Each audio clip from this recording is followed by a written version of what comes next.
time to get grimy.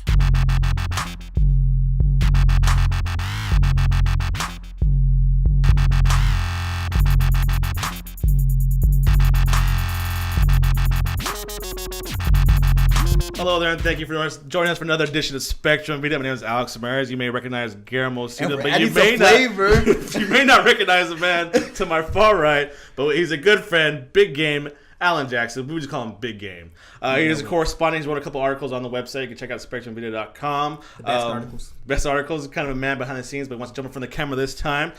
On today's show, I guess I want to start off with March Madness, guys. No, before that. No. Prequels. Prequels. Oh, yeah, we were supposed to do a special on prequels. Okay, Albert is off camera. Doing a special on prequels. Star Wars, there you go. Revenge of the Sith. Oh, wait, was it like bad prequels or was it good prequels? Good prequels, so don't say that. Guillermo saying good prequels. I can't really think of any. There was none. I tried all week to find a good prequel. I looked down the list. There was none. The only one that popped in my head was Star Wars. Save it for the next week's show. Yeah, I mean, I'm going to admit here, I haven't seen the Lord of the Rings one, so. Are those prequels? It's a different story, right? I think it's a prequel to the main story. Okay, well, no, the Hobbit.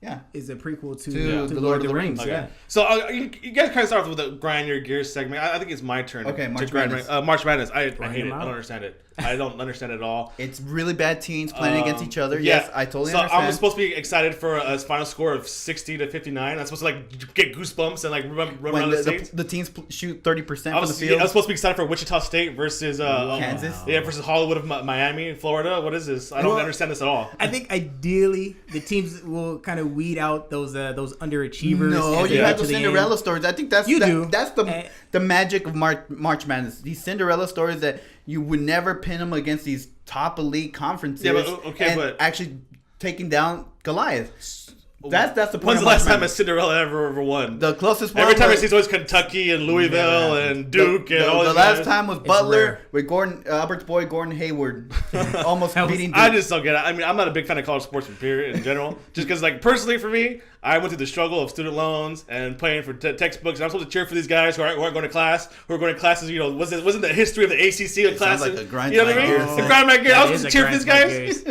March Madness, I don't get it. Give me spring baseball. Give me the final push for the NBA playoffs. Spring baseball? You're really gonna talk about spring baseball? Exactly. Did they just have a competition at the Boston Red Sox facility to see who would or get on the bus to go down to play on Tuesday? Exactly. You really want to see that? Give me spring baseball. Give me the NBA playoff push. Yeah, give me NFL free agency. I'm not a big football fan, but still, give me that. March Madness, I don't want to see 49-55 final score. I don't care about that. That's what grind my gears. So we're having a topic off conversation. Alan Jackson telling us to watch Empire, the hugely successful Fox show Empire, starring Terrence Howard, and I don't even need to introduce it. He said the Glee. The Glee. It's like the Black Glee. The Black Glee.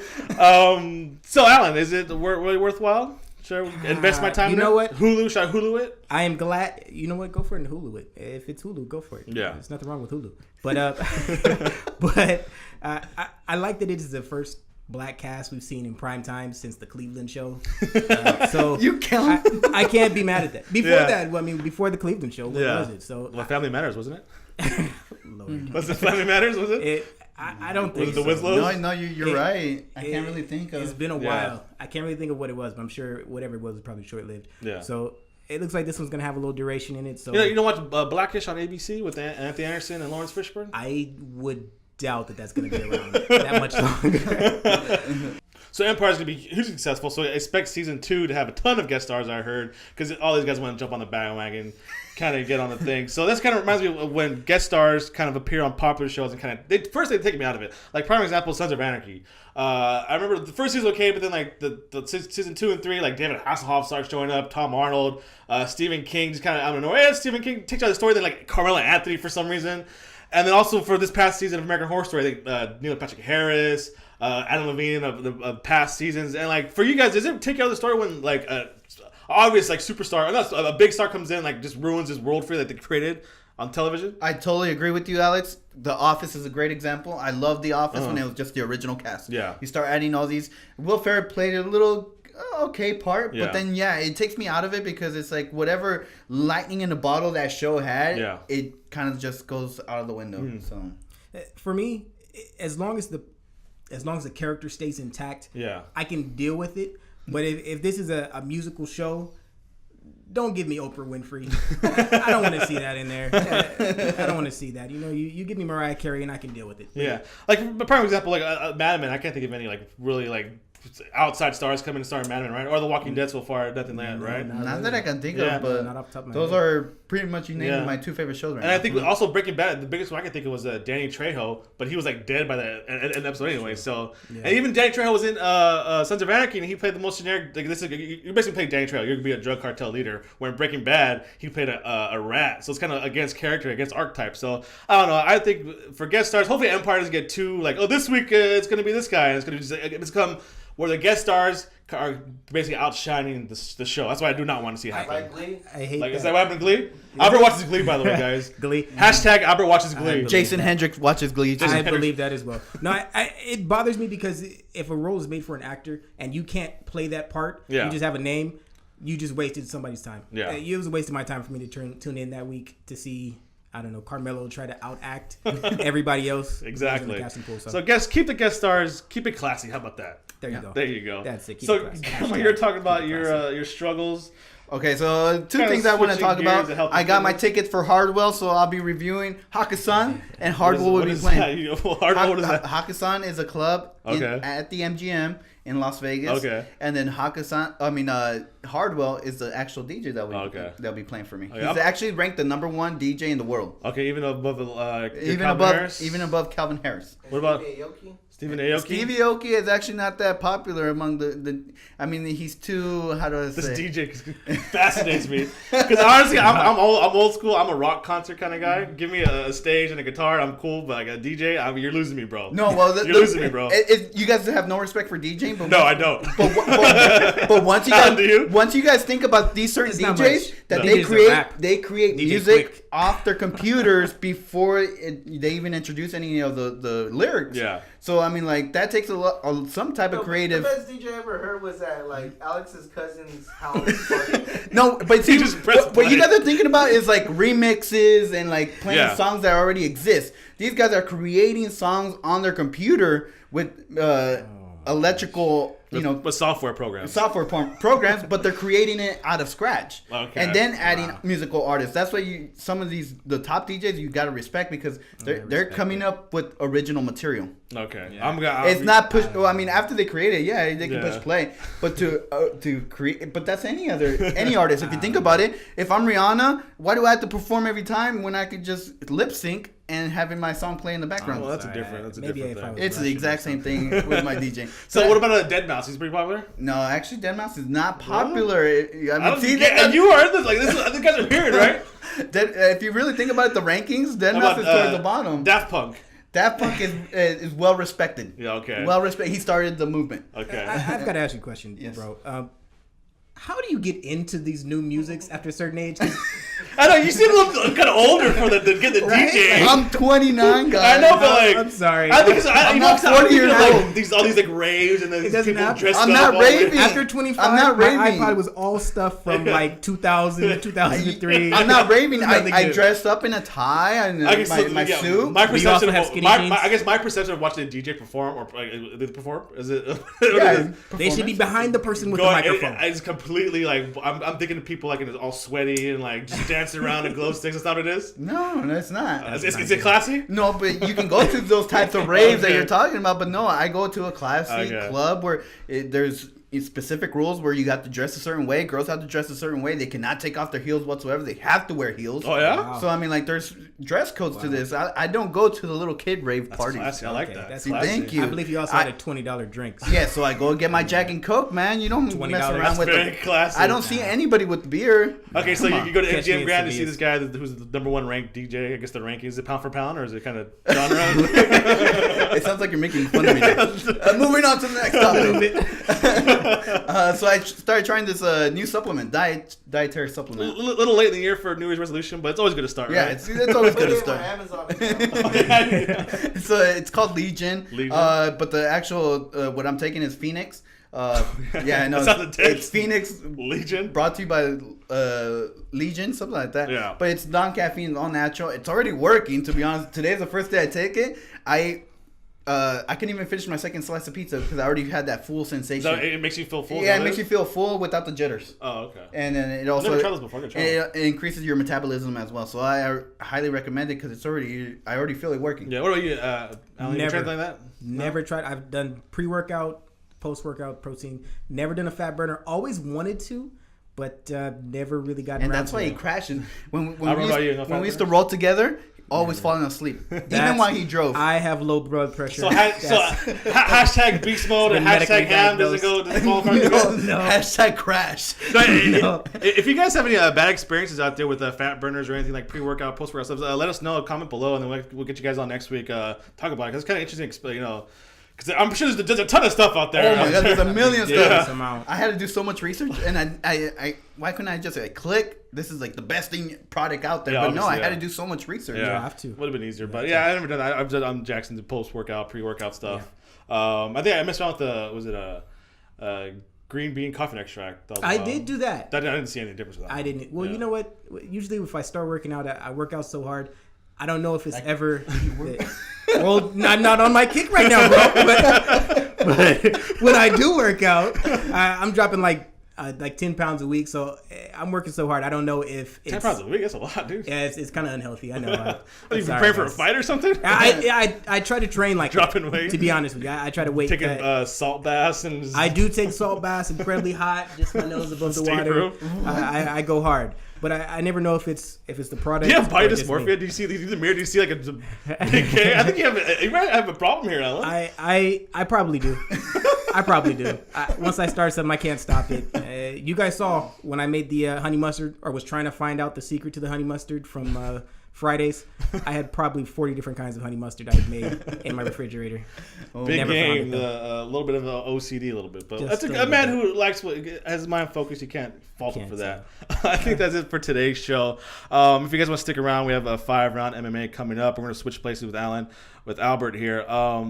Kind of our bread and butter. Even if we're not an MMA show, so we're not like too hardcore with the MMA show. We're kind of keep it kind of for the casual fan, right? Are we? Yeah, I think so. I think Albert talks a little bit too much on his opinion that is not realistic. But not realistic. Well, stick around and see that Albert opinion is realistic. This is 5-round MMA, and this was Spectrum Vida. I'll just follow us on Twitter at Spectrum Vida and SpectrumVida.com.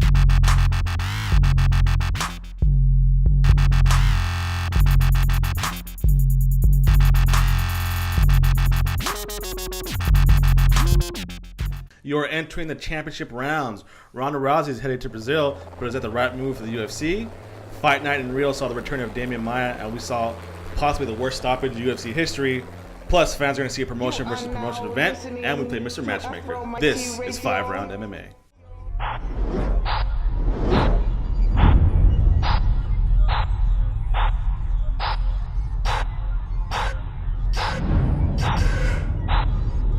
Welcome all out there. This is 5-round MMA. My name is Alex Maris, alongside my co-host Guillermo Cita, Albert Cita. Guys, how are you doing?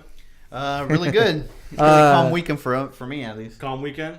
I think no Vegas trips. No. I think last week he came straight from a soccer game or something like that. This week I came straight from NASCAR. I think he came straight from Vegas, didn't he? Don't demean the man. I came he straight has from a Vegas. social life. Okay. I came straight from Vegas last week. Or you come straight from NASCAR. And today I just came straight from NASCAR. Go down the for the people make that a don't know, hard we live over here in the Inland Empire, and Fontana Speedway is just around the corner, so I went and checked them out. 400. I saw a lot of cars turn left. The real question is, how did Jeff Gordon do?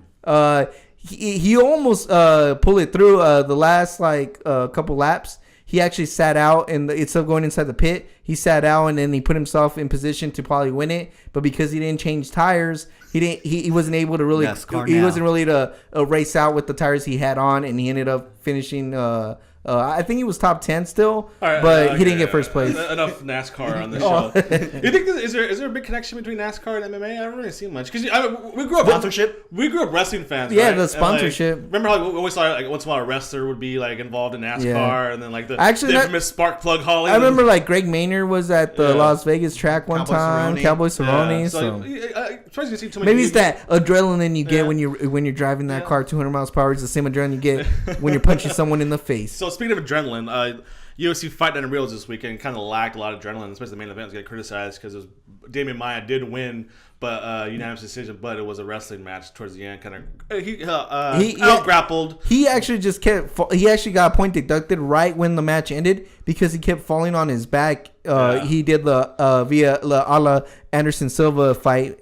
He just dropped to his back and told the guy, "Come on, bring it." Defeat he did defeat the previous undefeated Ryan LaFlair, which kind of takes some of steam out of his sails, I guess. But I still got to speak with Damon Maya's post-fight comments. He said that he does like his status now as a main event guy for these fight night cards. But like you see, but he doesn't want a title shot before he retires. So one question for you guys: do you kind of like Damon Maya, like accepting? Okay, this is what I am. I know when they need a fight night Brazil, they call me for a main event. Do you kind of like that? He kind of acknowledges, okay, this is where I'm at on the UFC roster. No. You got to start for the best. Why would you accept this? I would train harder if that's what people don't want to see is him laying on turtling up, waiting for someone to get on top of him. Try to work on other aspects of your MMA game. Yeah. I say why not shoot for the stars? I mean, people dream for this moment, and this guy's accepting his role. I'm gonna tell you why he's accepting his role. He's 37 years old. Exactly. The guy's old. I think. Well, I wouldn't say old.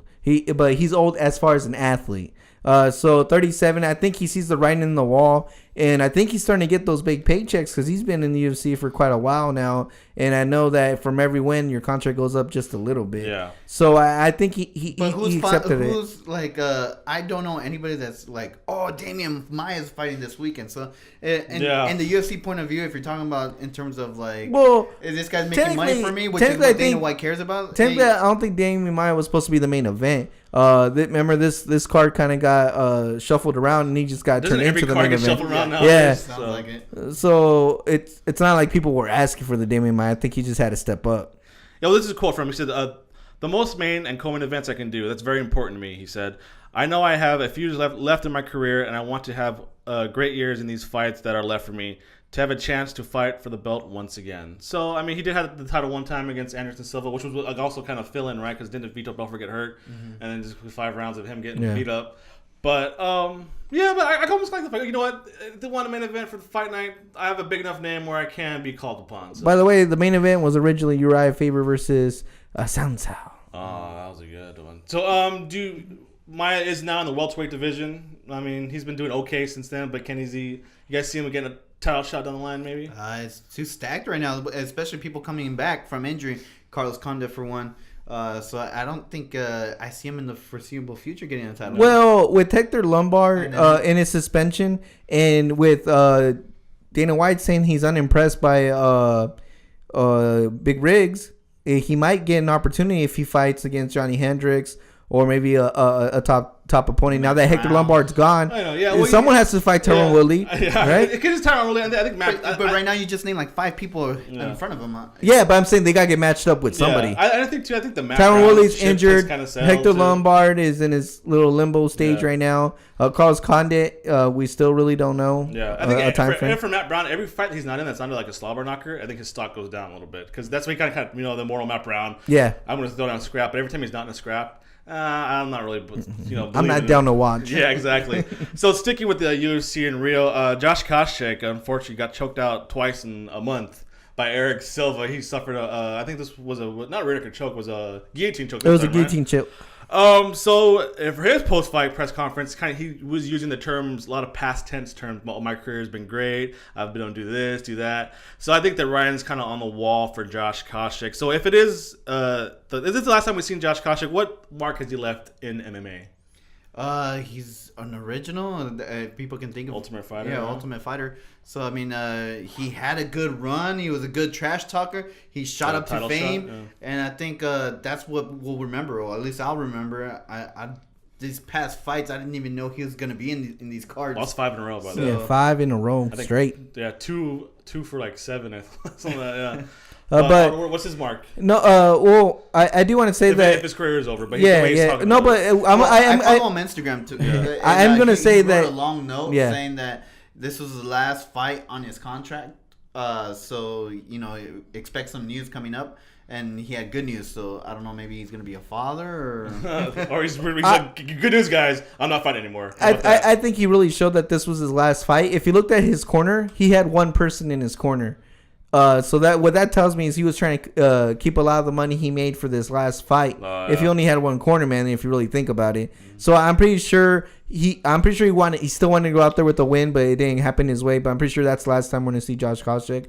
But I will say what Guillermo said. He's an original Ultimate Fighter. There's only a few of them still fighting out there. Only one still. Diego Sanchez, right? Sanchez. Is the only one out there. So he comes from a old generation, and I think it's kind of like a passing of the guard with him leaving and just Diego Sanchez still there. Well, the other thing I give, or you got to take into consideration, is that Josh Koscheck fought elite fighters before this fight.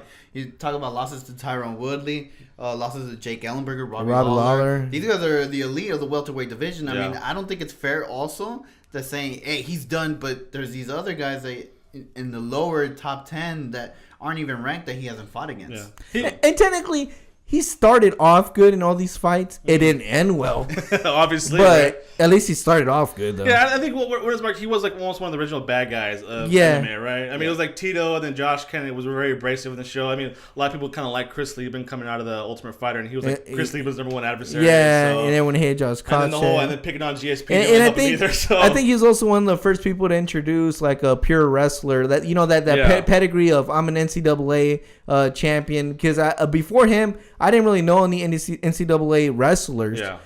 And he was kind of the first one I kind of knew that he was a champion, and that was his go-to thing. And I mean, even when he fought GSP, that's all everyone talked about was his wrestling. Well, and because with Matt Hughes, everyone knew he was a good wrestler, but people didn't really talk about his collegiate career. Yeah.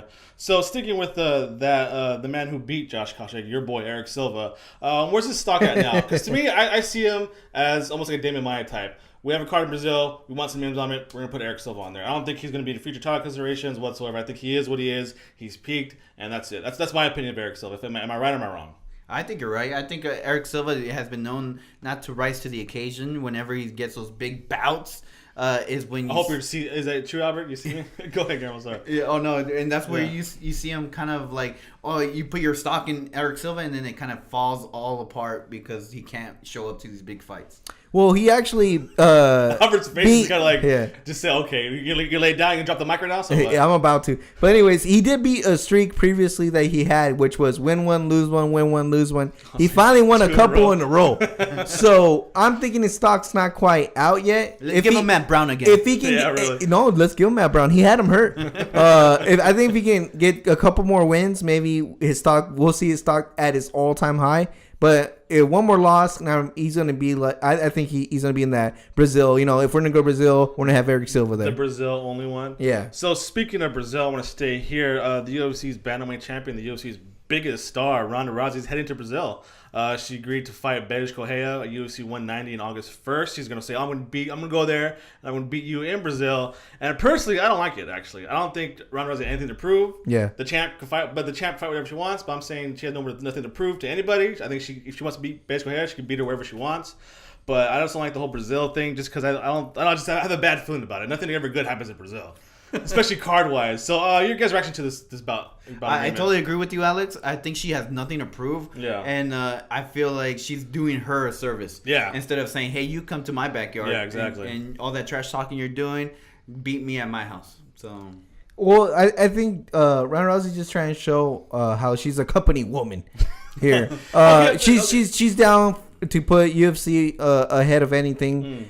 She has said it before. I have all these other special stuff because of MMA, and I will never forget why all this stuff has happened. And she really wants to be the face of UFC. And when Dana White needs help, she wants to be the one to step in. And I think it's just more that. I don't think it's necessarily the fact that it's fair or unfair. It's she's doing this for the UFC, and UFC needs someone to headline this card, and so she stepped it up. And also the fact that she ends fights in 30 seconds. So yeah, but that can't hurt. That can't hurt either. Yeah, but does the UFC really need Ronda Rousey to be a star in Brazil? I mean, can't she not just be a star in North America and America and Canada? I mean, do they really need her? I mean, does Chris Weidman need to be a big star in Brazil?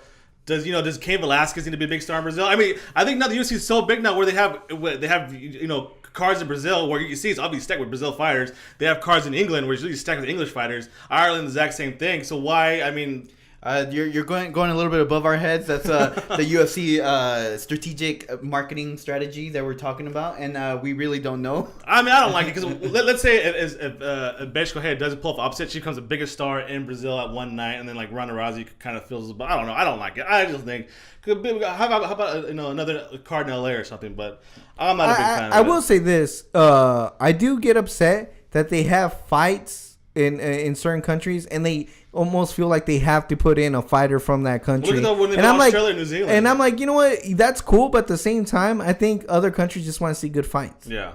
So I don't know. That's what we'll see how this thing pans out. But of course, I'm picking Ronda Rousey right now. So, so last one, some pretty big news coming out of the world of mixed martial arts.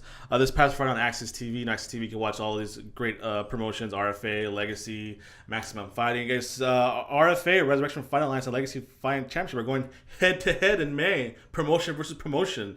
So they announced last Friday saying, "Hey guys, we're gonna put out a joint card with everything together. It'll be live seen on Access TV." So I'm gonna get you guys' thoughts on this promotion versus promotion event. I think it's a good idea if you think about it. At the time when Strikeforce was at its peak, and they needed these heavyweights, can you imagine Cain Velasquez versus Fedor? Promotion versus promotion. Yeah. So I mean, we're talking about really establishing who is the best in MMA, in my opinion. So. Well, I did want to say a couple things. First of all, boxing has been doing this forever. This is how you get these crazy non-fights happen because certain promotion and they try to work together and it kind of doesn't fall through. But anyways, I think this is a direct response to what UFC's doing as far as Ultimate Fighter, where it was camp versus camp. And I think this is just a response to that, saying we'll take it one step higher. You did camp versus camp, but guess what? We're gonna do the whole league versus league. And I think I think it's a good idea, and I think it does open up more opportunities. Imagine this might lead to maybe one of them going against Bellator, and MFC coming in and the kind of cool. MFC and the way Scott Kirker has been booking his shows. I mean, it's not it's not out of the question. Is what I'm trying to say. The card will be headlined by they call it a flyweight super title bout because both the flyweight champion for MFC and not MFC Legacy and RFA Dominical Page and Alexander Ponyo will fight, and then the winner will be I guess a super fight flyweight. It'll be the super flyweight of the world champion. So and then the rest of the card will be stacked up between an RFA guy against Legacy guy. So I'm excited for it. It'd be kind of cool. They even said that I will definitely check it out. Yeah, even the announcers going to go head to head. They said so. It'd be kind of cool. I like it. And whenever I see something, it kind of reminds me of like what could have been for WCW and WWE versus WWE. And then we never even got it. Even when Vince bought it, we still didn't get the matchups we wanted. Didn't get it. Nobody still till this day we still haven't seen Bill Goldberg versus Stone Cold, and it's a travesty. Or Big Papa Pump versus Undertaker or something. Exactly, it's a travesty that we never saw it. All right, so we'll take a little break. Stick around. We'll play Mr. Matchmaker, guys. So it should be fun. Please visit 5roundmma.com on our social media on Twitter, Facebook, and Instagram. 5roundmma.com. We are back. Now I want to play a little game called Mr. Matchmaker. If this is the first time you guys have listen to us playing this game, it's where I name off a few big name, high profile. Before we talk about Matchmaker, I just popped a thought in my head. Pop a thought in your head. Pop a thought in your head. You guys hear about Dana White backing up Anderson Silva? No, I heard about him bashing Wanderlei Silva.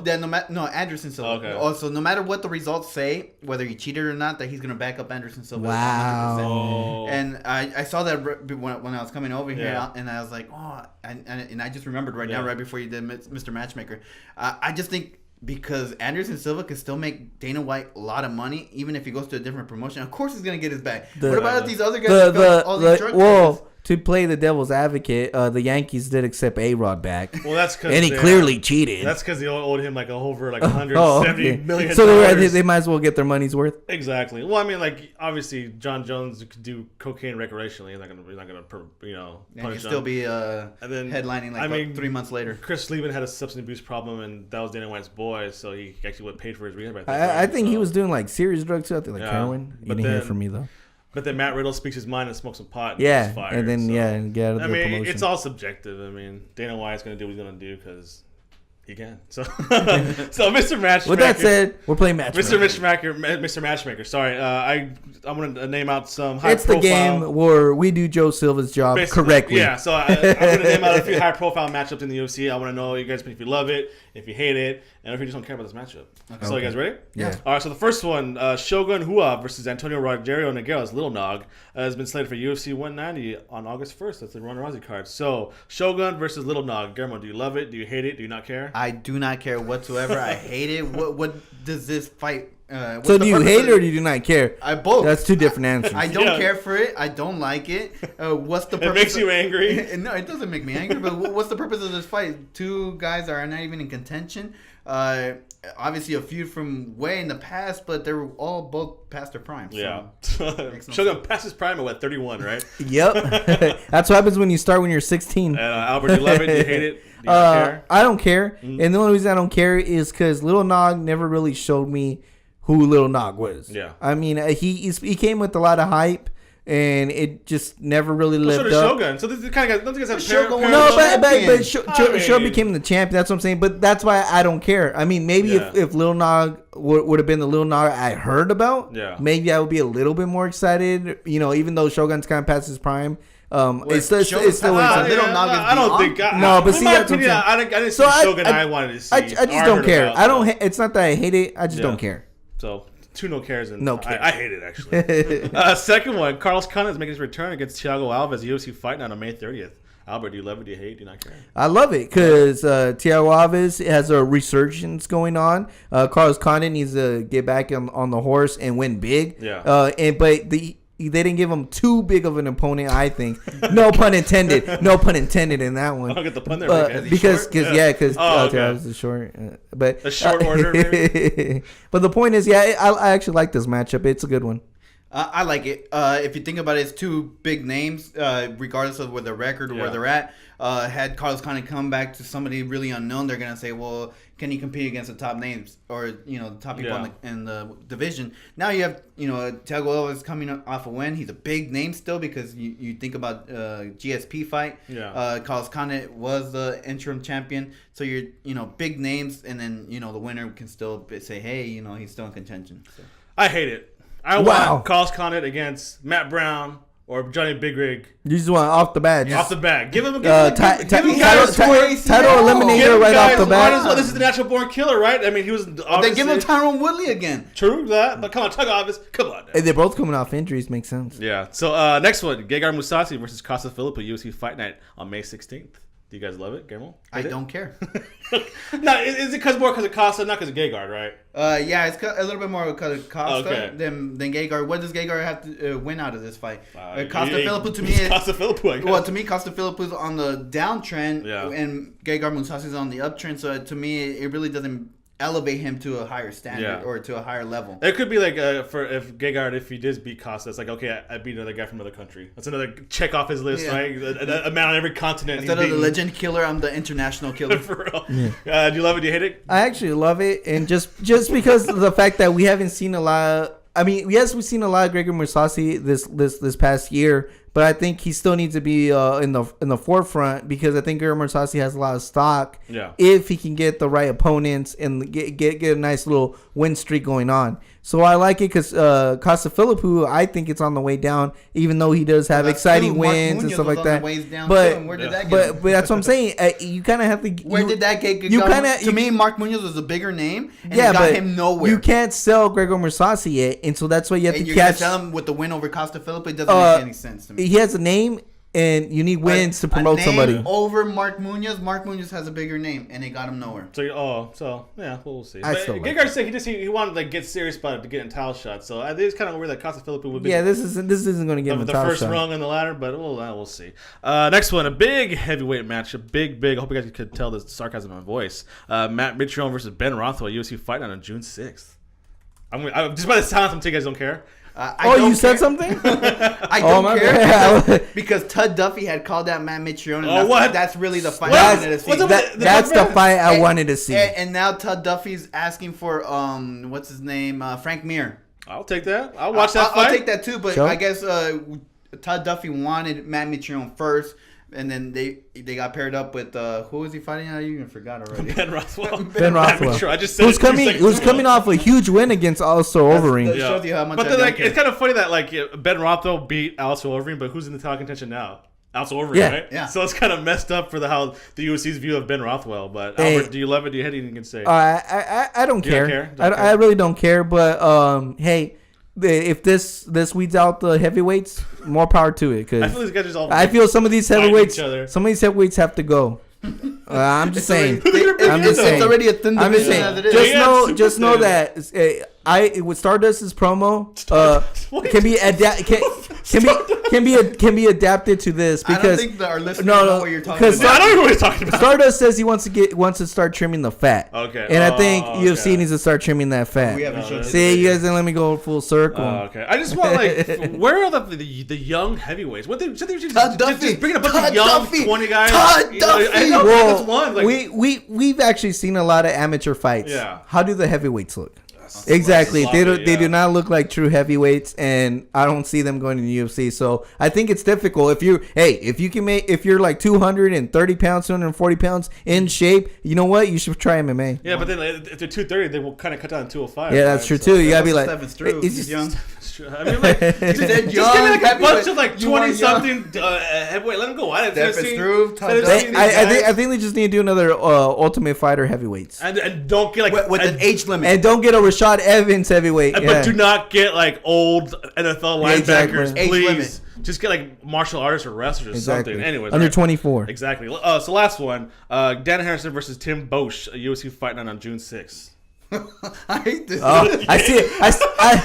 If you guys are not watching the video feed, Gabriel's face was priceless right now. I thought he was gonna say he loved it. I know. How? Tim Boach is... Yeah, you're the biggest Tim Boach Oh, my fan I goodness. know. The cringe on Gabriel's face. Are you worried for Tim Bosch? Is that why He's the always- H-bomb? An He's always H-bomb been is a coming Tim- to Tim Boach. He's I'm always sorry, been a Tim Boach fan. Who Yeah. knows? He's the comeback king. So I you think never this know. is the end. Against Yushiro Kami. That- think that's the and by the end for way, Tim I'll make it short and sweet. I don't care. No, you don't care? I don't hate it because Dan Harrison's a cool guy. Yeah. So I don't hate it. I like that part of it. But Tim Boach, I don't care. I mean, come on. No offense to Tim Boach, but I mean, I never get excited when I hear Tim Boach. No, you used to. There was a time when you No, I never got excited. There was a time when you got excited for Tim Bosch.